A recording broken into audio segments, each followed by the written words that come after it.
പിടഞ്ഞോ ഉള്ളിലെ മോഹം പറയാനോ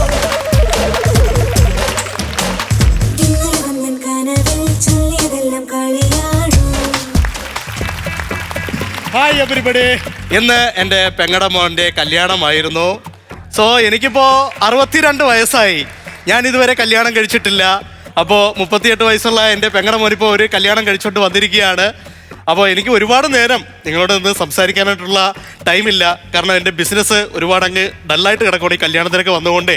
സോ എൻ്റെ ബെൻസ് കാർ എനിക്ക് വേണ്ടി വെയിറ്റ് ചെയ്യുന്നു. അപ്പോൾ ഞാൻ പോവുകയാണ്. ബൈ.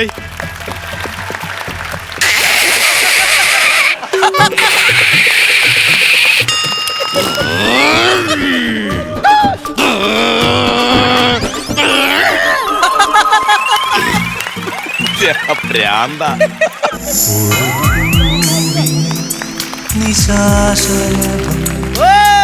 തൊട്ടുണർത്തും നീലാക്കുളിൽ ഒന്നു ചേരും.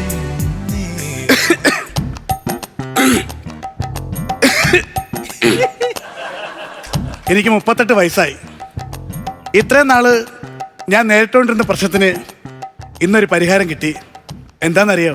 കപ്സിറപ്പല്ലേ? അപ്സരപ്പോ? നല്ല ചുമയുണ്ടല്ലോ. ചുമയോ? അയ്യോ, അതല്ല ഞാൻ പറഞ്ഞത്. ഞാൻ എന്റെ സങ്കല്പത്തിനൊത്തൊരു പെണ്ണെ കിട്ടണമെന്ന് ദൈവത്തിനോട് പ്രാർത്ഥിച്ചു. ദൈവം എന്റെ പ്രാർത്ഥന കേട്ടു.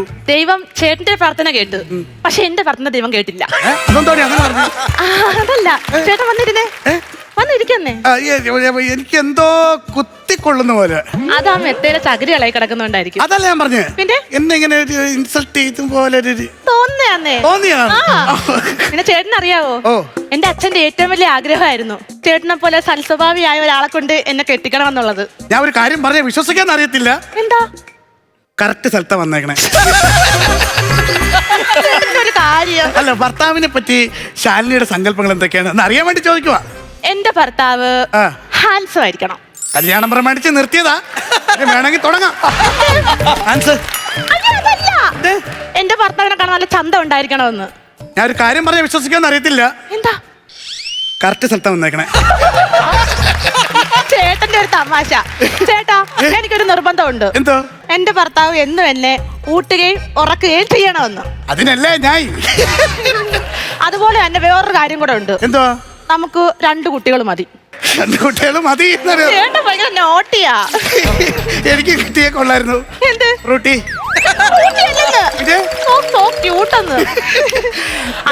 ചേട്ടാ, പിന്നെ എനിക്കൊരു കാര്യം നേരത്തെ തൊട്ട് പറയണമെന്ന് വിചാരിച്ചിരുന്നതാണ്.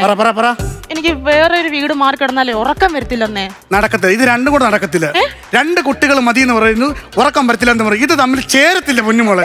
നടപടിയാവണ കേസല്ലേ. ഇന്ന് നമ്മുടെ ആദ്യരാത്രിയാ. ഐശ്വര്യമായിട്ട് മോളെ കൈകൊണ്ട് ഒരു ഗ്ലാസ് പാലെടുത്തോണ്ട് വന്നാട്ടെ. എടുത്തോണ്ട് വരട്ടെ? എടുത്തോണ്ട് വാ പൊന്നെ. അയ്യോ, ഇന്ന് നോക്കിക്കോ. ആദ്യരാത്രിയായിട്ട് ഒത്തിരി നാൾ കാത്തിരുന്നൊരു സംഭവം. ഞാൻ അടിച്ചു പൊളിച്ചു.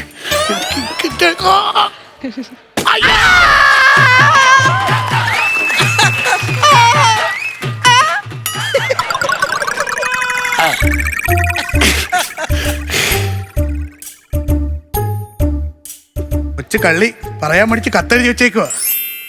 പ്രിയപ്പെട്ട സുഹൃത്തെ, നിങ്ങളുടെ വിവാഹം കഴിഞ്ഞ് ആദ്യരാത്രിയിലേക്ക് കടക്കുന്ന ശുഭമുഹൂർത്തമാണ്. ഈ സമയത്ത് ഇത് പറയാൻ പറ്റുമോ എന്നറിയില്ല, പക്ഷെ പറഞ്ഞേ പറ്റൂ. നീ കെട്ടിയ പെണ്ണിനെക്കുറിച്ച് നിനക്കറിയാൻ പറ്റാത്തൊരു കാര്യമാണ് പറയുന്നത്.